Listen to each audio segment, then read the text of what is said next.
culture. And one of the things that breaks my heart has to do with what we're going to talk about, because watching people make relationship decisions that undermine their relationships, that just breaks my heart. I mean, watching people make decisions about their own relationships, whether it's marriage or dating or whatever it might be, that I know, and I'm not super dialed in. I mean, most people would watch them and think, oh no, you're going to do what? Watching people make what's already complicated more complicated, making relationships that are already complicated more complicated, that just breaks my heart. There is already enough, isn't this true? There's enough unavoidable pain in the world. The last thing we need to do is to add to it with our own decisions. And like you, it's not just me. Sometimes I watch people and I think, have you thought that through? I mean, have you really thought that through? Or have you really ever seen that work out anywhere else with anybody else? I mean, it works out on Netflix, but I mean, in the real world, have you ever seen that actually work out in a real relationship, right? You've had these same thoughts, or I think, has no one warned you about this? I mean, did your mama not warn you, or your grandmama, or your dad, or a friend, or a roommate? I mean, am I the only one trying to get in your way to say, hey, you need to think this through?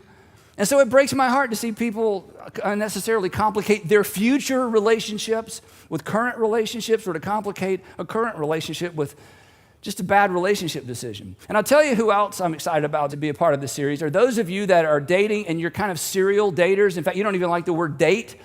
For you, if a date doesn't end with sex, you just chalk it up to a loss. You're just in that place where you're like, one day, someday I'm going to settle down, but that's one day, someday. It's not this day. In fact, you don't even really call it dates. That's something your parents did. It's kind of a dark ages thing.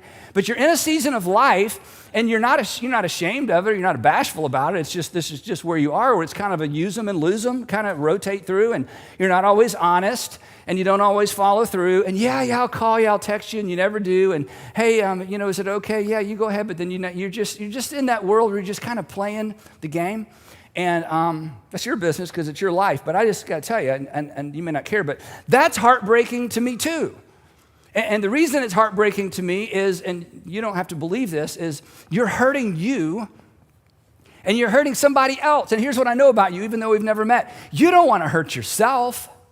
And you don't want to hurt other people. In fact, if I were to confront you, you would say, no, it's consensual. I'm not hurting anybody. But there's such thing as consensual hurt, like we're going to both agree to hurt each other. I mean, it's consensual, but if it's consensual and it still hurts a person, come on, it just still hurts a person. And you don't want to do that. And here's the other thing that concerns me about you, if that's the season of life you're in. I don't want you to be, and I made this up, so I don't know if this is like a real thing. I don't want you to be a liar for life. I don't want you to be a liar for life when it comes time to tell your story. Because what you're doing right now morally and what you're doing right now relationally, these are chapters of your story. And they are permanent parts of your story. And one day, believe it or not, somebody's going to want to hear your story, and you're going to want to hear somebody else's story. And depending on what you do now, you're going to be tempted to lie about parts of your story. And you're going to be a liar for life because you're going to have a secret, or you're going to have a series of secrets, or a season of life you don't want to talk about. And when it gets to that season, you're going to kind of, smooth over it a little bit. And I've talked to too many women, guys, who married a guy and he told about half the story. And a year later, she found out the whole story. Or 15 years later, she found out the rest of the story. And she's broken and she's heartbroken because she didn't get a chance to choose you with your whole story because you lied about your story. And the reason you lied about your story, just to use an old-fashioned word, is you were ashamed of your story. You were embarrassed by your story. And here's the thing, I'm not getting on you. I don't want you to write an embarrassing story. I don't want you to write a story you're embarrassed about. I want you to write a good story. I want you to be in Walmart one day with your wife and you see that guy you used to date, ladies, and you don't say, hey, let's check out the toy aisle. We don't even have any kids, I know, but I think we should check out the toy aisle for just a moment, I want you to say, hey, this is my husband. And then when you walk off, you say, yeah, I used to date him in college. He was a great guy. Yeah, we dated a little bit in high school. She was just a fantastic person. Didn't work out, but she was just great. That's a good story. I want you to write a good story. And let me tell you another good story. Another good story is this. Hey, when I was in my 20s, I fooled around, I played around. But on this particular date and this particular year, when I was this particular age, I decided to move in a different direction. And since that time, I've lived differently. I've lived in a different direction. Yeah, when I was 45, I went through a terrible divorce, and after the divorce, I went a little bit crazy, me and the girls. I mean, we just went kind of crazy, me and my girlfriends. But then, you know what? I said, wait a minute, that's not the story I want to tell. And on this particular date, at this particular time, I changed the direction of my life. I began to live and decide in a different direction. That's a better story to tell. And you're writing the story of your life, and it's going with you. And I don't want you to be a liar for life because of decisions you make now, because that breaks somebody's heart. And I don't want you to be somebody else's regret, right? When they tell their story, when your name comes up, I want them to say good things about you, don't you? And let's face it, when your name comes up, they're going to say something about you. You know they will, because you say something about the people in your past. And you're deciding what they're going to say. And I don't want you to be somebody's regret. I want you to be somebody's, oh, yeah, I'm sorry it didn't work out, but he was such a great guy. She was so great, and her family, and she was, isn't that what you want said about you? And guys, I don't want you to be a hypocrite. And here's what I mean by that. If someone did unto your sister as you do unto the girls you date, you may want to do something unto them. If someone did unto your niece or your single mom as you do unto the girls you date, you may want to do something unto them. I don't want you to be a hypocrite. I don't want you to expect one thing for the people you love and treat women different than what you would want a man to treat the women that you love. I just don't want you to be a hypocrite. Here's what I know about you. You don't like hypocrites. It's one of the reasons you don't go to church. The church is full of hypocrites. So maybe you're right. Don't join us, okay? Right? I mean, don't let there be duplicity. Don't live a double life. Don't live with a double standard, because ultimately that hurts you and that hurts other people, and that just kind of breaks my heart, because it sets you up for trouble that you don't need in the future. And ladies, and I don't like to really talk to ladies. I've never been one, okay? So I realize as soon as I move in this direction, I step out on very thin ice, so I'll just kind of put out there and head backstage. But ladies, I don't want you to be treated like a commodity. Or let me say it the harsher way. I don't want you to allow yourself to be treated like a commodity. And many times, it's your decision. And you know what a commodity is? A commodity is something that's bought and sold and traded and sometimes eventually just discarded. And maybe depending on your life and culture and the way you've managed your relationships, maybe you started to feel a little bit like a commodity. I don't want you to feel that way. I want you to feel like someone who has extraordinary value and extraordinary worth, not just based on what God says about you, but based on the way that men treat you. And men, I want you, and this is kind of an old-fashioned word too, I want you to step up. I want you to be gentlemen. See, gentlemen is powerful. Self-control is powerful. Deferring to the wishes of another person is powerful. Kindness is powerful. Grace and mercy is powerful. And ladies, don't you wish there were more gentlemen? And ladies, I wish you would do whatever you have to do, whatever is in your control to decide. I am no longer going to allow myself to be mistreated, because that just hurts you. If you get accustomed to being mistreated, eventually you begin to define yourself that way. And I realize that these values clash, and I realize that in our culture, it's very difficult to think that it'll ever be different than it currently is.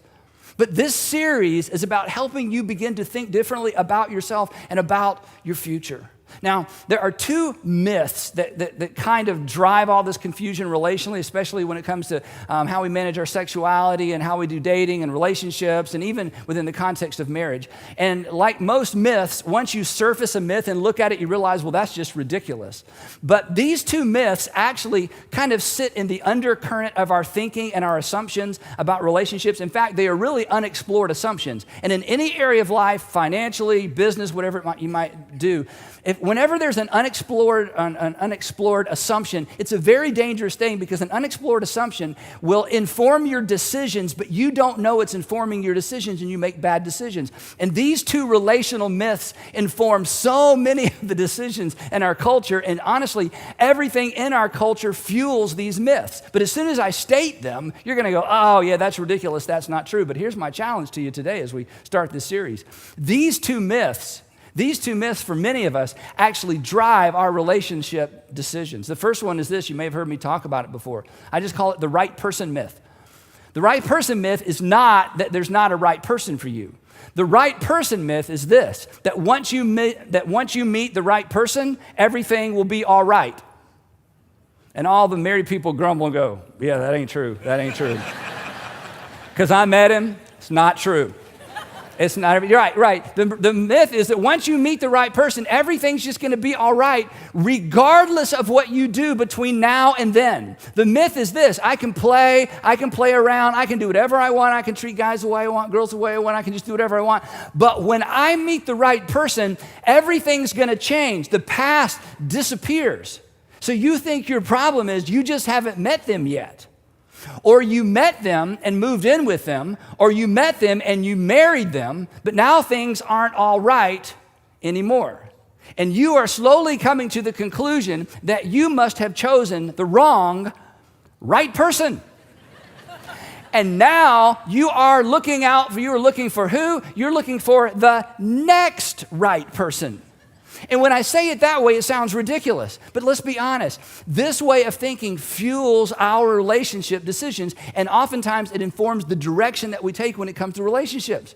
That I'm unhappy because I'm with the wrong person. You're unhappy because you're with the wrong person. So you just need to find the right person, then everything's going to be all right. That is a myth. That once you find them, everything's going to be just fine, right? In fact, not only is everything going to be fine, here's the deeper part of the myth. The assumption is that once you find the right person, everything's going to be fine, including you. That you think somehow you're going to quit all those bad habits. You're not going to be interested in porn anymore once you meet the right person, right, guys? That your insecurity is just going to go away. Your financial, bad habits, they're just going to go away because you're going to find somebody with a little coin and he's going to kind of help you manage all that. And it's just going to get better. If I could just meet the right person, not only is everything going to be all right, I'm going to be all right. I'm going to be a better person. I love the line in Casey Musgrave's song, thinking we will be fixed by someone else.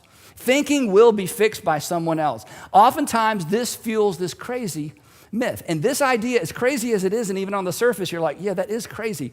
This idea, it infects our decisions.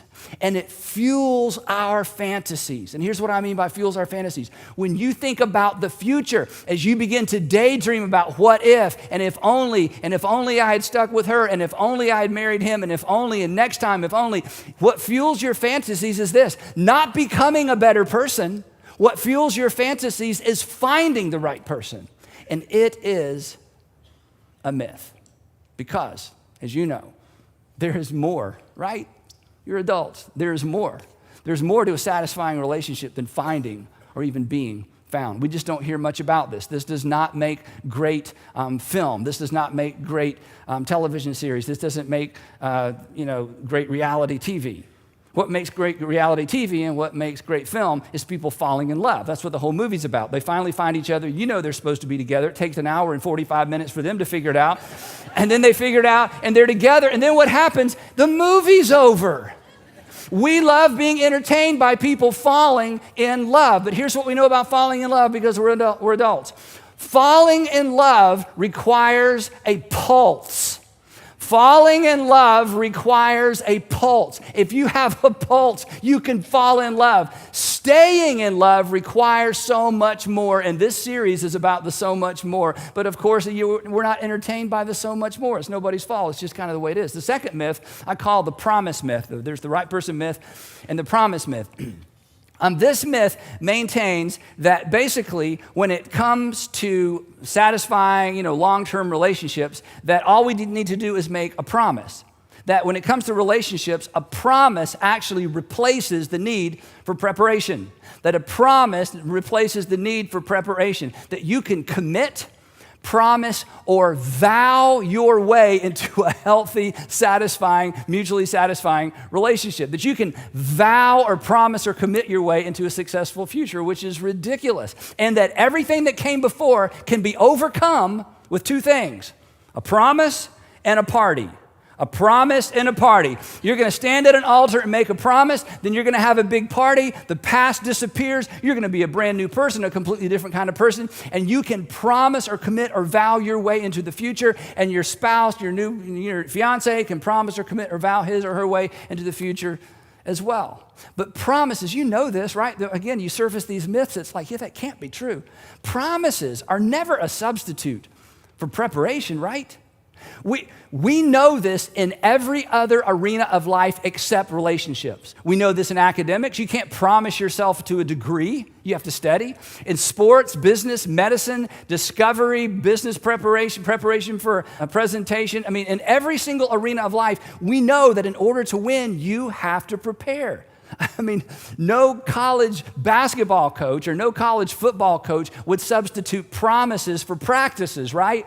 Come on into the locker room. We're just going to promise each other we're going to win. They wouldn't even substitute, right? They wouldn't even substitute, emotional, passionate pep talks in the locker room for practice, because practice is how you win games. Every coach knows you don't promise to win games. What do? You have to prepare to win.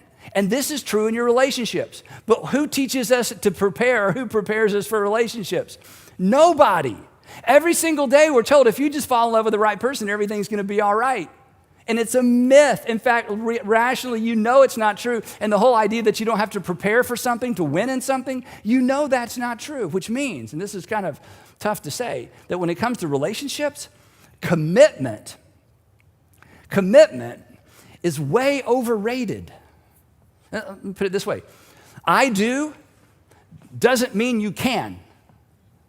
Saying I didn't, in fact, you know this because you have been to weddings, haven't you? You've been to weddings, you sat sort of toward the back, and they got up there, and I'll love you forever and ever, you're my sweetest, and they wrote their own vows, and they got lyrics of songs in there, and music's playing, and you're sitting in the back going, take luck, you good luck, what are the odds of this? I mean, you're not trying to be negative, you don't want to be negative. Here's what you know intuitively. You know they're not prepared. They're not prepared because they haven't been honest. They're not prepared because they haven't dealt with their bad habits. They're not prepared because they're immature. I mean, there's a lot of reasons, a lot of it beyond their control. You just kind of know the odds of them making it. I mean, they mean well. It was a great party. Oh my goodness, and their vows were beautiful. But come on, we're adults. You don't vow your way into a successful future relationally. You have to prepare. Listen, especially if you've never been married. Saying I do does not make you capable. Saying I do makes you accountable. Saying I do doesn't make you capable, it makes you accountable.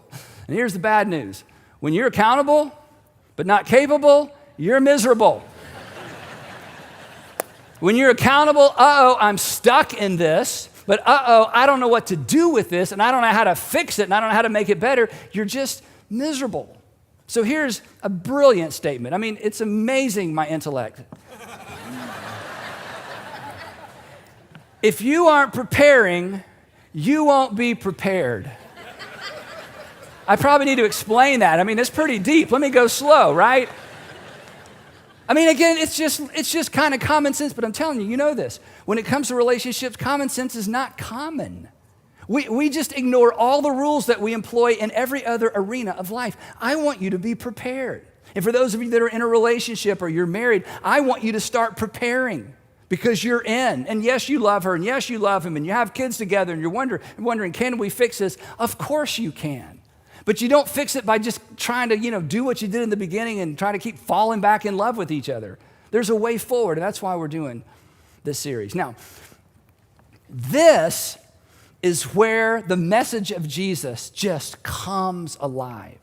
This is where following Jesus makes all the difference right now in this world, in this life, in your current relationship. You've heard me say so many times, following Jesus will make your life better. Following Jesus will make you better at life. Well, following Jesus will make your life better, and following Jesus will make you better at relationships. It'll make you a better boyfriend, a better girlfriend, a better husband, a better wife, a better parent, a better fiance, a better future husband, a better future wife. That following Jesus will make you better at life. In fact, following Jesus will make you better at life before you come to the conclusion as to whether or not you believe Jesus is the Son of God. Because Jesus left us with one relational principle that is so extraordinarily powerful, so defining. It's kind of the driving force behind everything else that we're going to say throughout this series. Because whereas the teachings of Jesus won't help you find the right person, primarily because people had arranged marriages back when Jesus came along, and by the time they were 13, it was all said and done. It was all buttoned up, and we didn't have much choice. But following Jesus, this is the game changer. Following Jesus will help you become the person. It's why every once in a while, maybe you've had this experience, you meet someone from your past. You knew him in high school, you knew him in college, you knew him in graduate school, you knew him at a previous job maybe. And years go by and you run back into them and they're different, and they're good different. I mean, they're kind of cleaned up and buttoned up, and their eyes are clear, and there's happiness on their face. They seem to have their life together. And you start asking questions, and you discover they became a Jesus follower, and they're different. They didn't meet somebody new. They became somebody new. It's why sometimes when you meet people from the past, it's like you became a different person.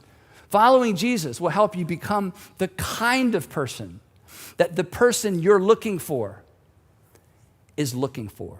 Following Jesus will help you become the kind of person that the person who was hoping for was hoping for. Following Jesus will help you become. Years ago, when I first began putting together this material, the first time I presented it to many of you, about 10 years ago, it's been almost 10 years, it's hard to believe. I just had some conversations with some 20-year-olds in our organization, and a young lady shared a story. She said, I was at home, my mom was ironing, I was sitting on the bed, and I was going on and on and on and on and on about this guy I had met at this party, and he was incredible in his job, and he was good looking, and she said, I was telling her that he was a Christian. And that he was like, Mom, I mean, he's like your kind of Christian, Mom. Like, he's the real deal Christian. Like, he doesn't just talk it, but he was talking about Jesus at this party, and I can tell his faith is real. And she was going on and on about this guy. He was just incredible. And she said her mom stopped ironing and set the iron on the ironing board and looked at her. And she said, honey, the problem is a guy like that is not looking for a girl like you. And she said, I literally fell to the floor and began to weep. This was years ago. And that was the defining turning moment in her life when she realized that's right. My whole approach to relationships has been I'm going to find someone. It never crossed my mind I needed to become someone. My whole approach, every message I've gotten from culture is if I can find the right person, everything will be all right. It never dawned on me that I need to become the kind of person that the person I'm dreaming of, hoping for, is actually looking for. Which brings us to this question for all of us, married, single, students, graduates, whatever season of life you're in. Are you the person? Are you the person you're looking for is looking for? Are you just looking, or are you becoming? And Jesus says, follow me, you'll become. If you're married, here's your version. Are you still the person? Are you still the person they were looking for? Are you still the person they were hoping for? Or have you allowed life and kids and money and stuff and busyness and business to get in the way of what you were becoming, of the person he or she believed she was entering a relationship with? So, Jesus steps into the pages of history. We don't have time, but we can't even begin to imagine the culture he stepped into. Prostitution was a way of life. Prostitution was birth control for the Romans and the Greeks because they didn't want to keep adding kids to their family and dividing the money. I mean, the world that they stepped into is unimaginable, and in spite of that, Jesus introduces a brand new relational paradigm, that was a game changer beginning in the first century and eventually got the attention of the Roman world and became central in the life of Rome, and since then has circled the globe. A relational paradigm that is simple, it's compelling, It's demanding, of course it is. And it's also rewarding. And here's the coolest thing if you're not a Christian.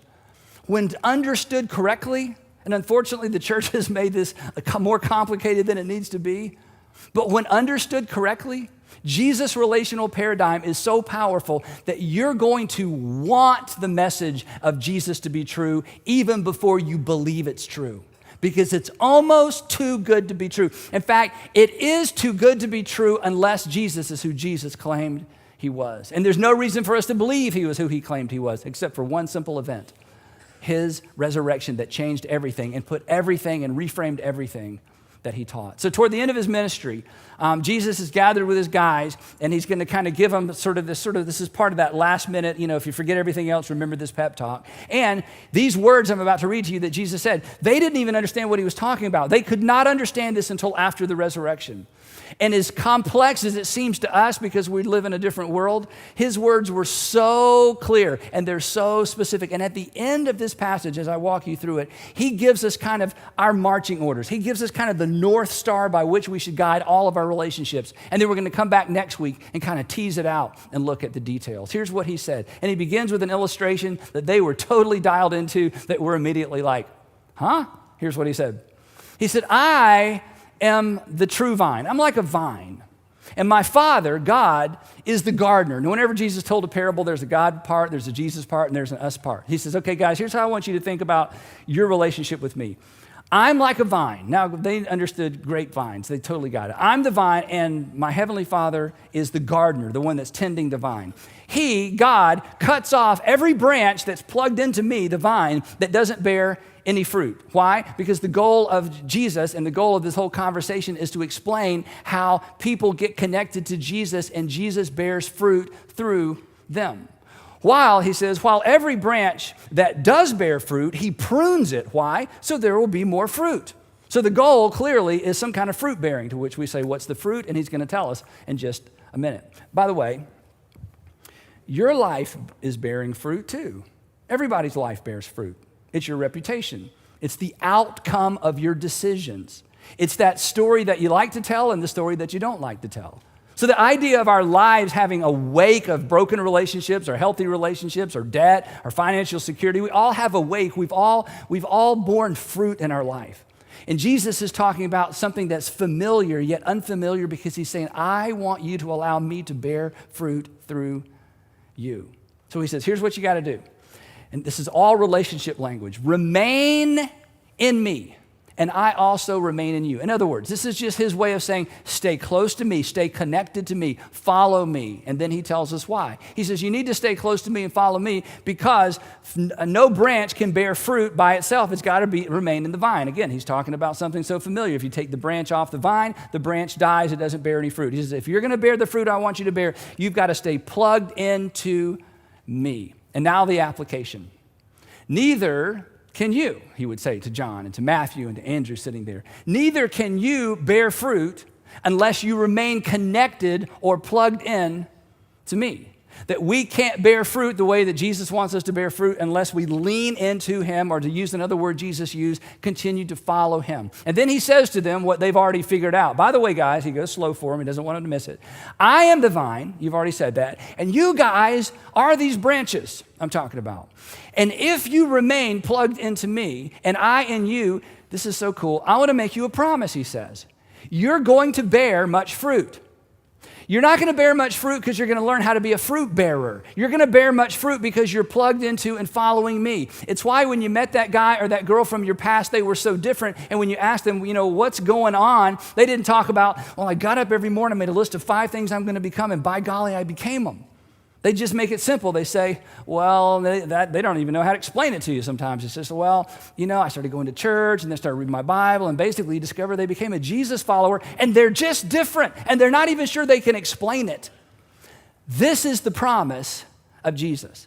Plug into me, stay close to me, follow me, and one day you'll realize you have become something new. You've become something different. People will say you've become something better.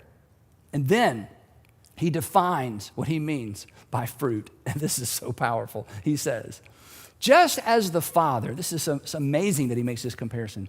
Just as the Father has loved me, so I have loved you. It's like, wait. Okay, you changed the subject. Okay, we're talking about gardens and fruit and vines. Okay, well, we're now talking about love. He's like, just hang with me. I'm getting there.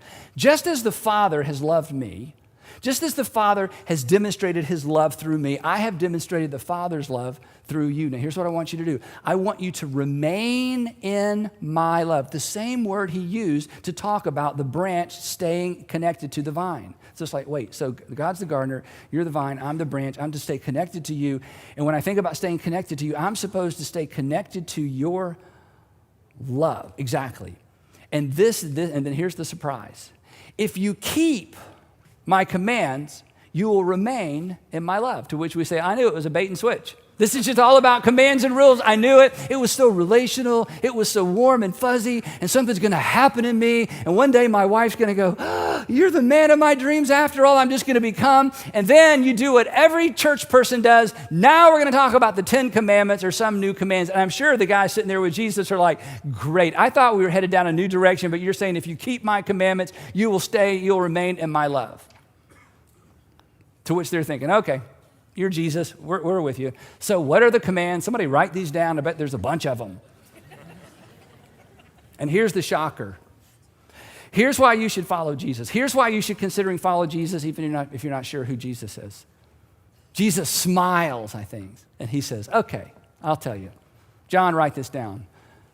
My command is this. Okay, wait. Vine and branch, we're plugging in, it's all about back and forth, and somehow it's all about the Father's love. And now we're talking about commands, and now you're saying there's just one command. Right. Just one command. All right, what's your command? Love each other. We don't even need to write that one down. We've heard that so many times, that's not new, to which Jesus would say, hang on, I'm not through.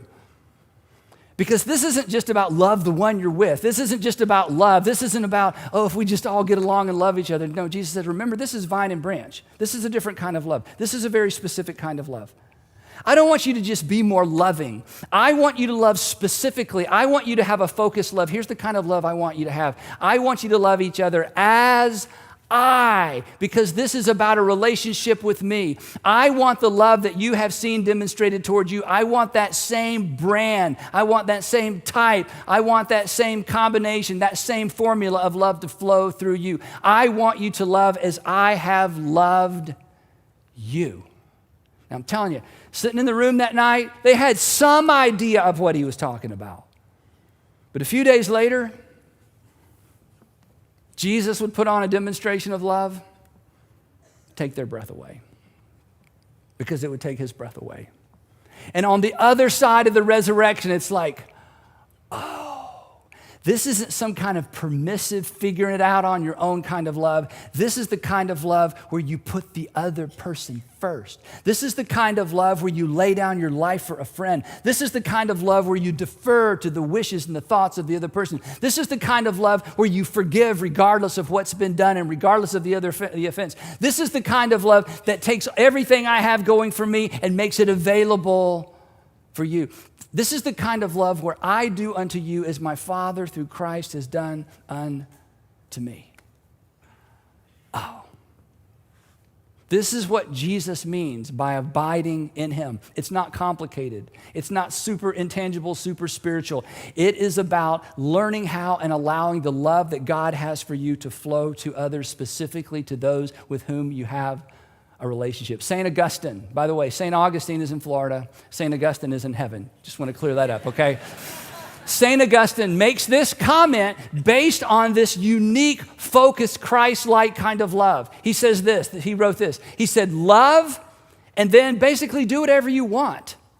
Love and do as thou wilt.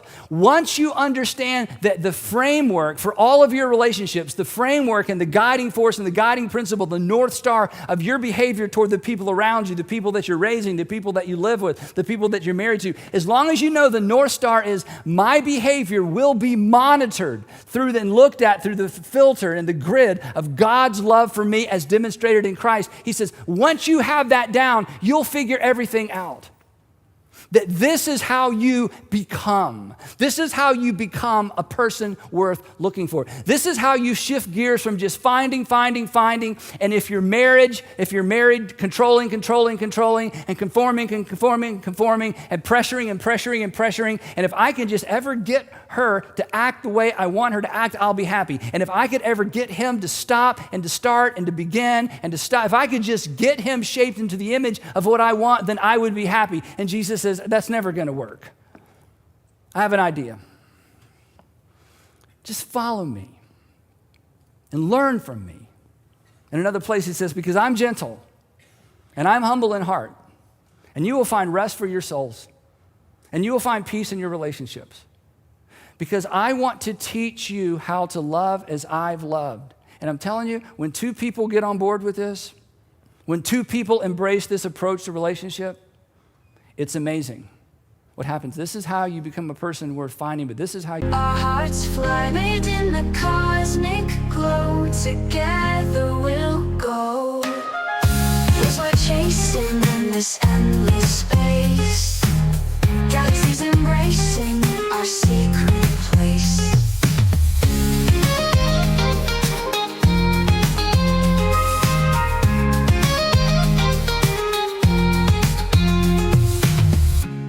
Strings hum with a starry embrace.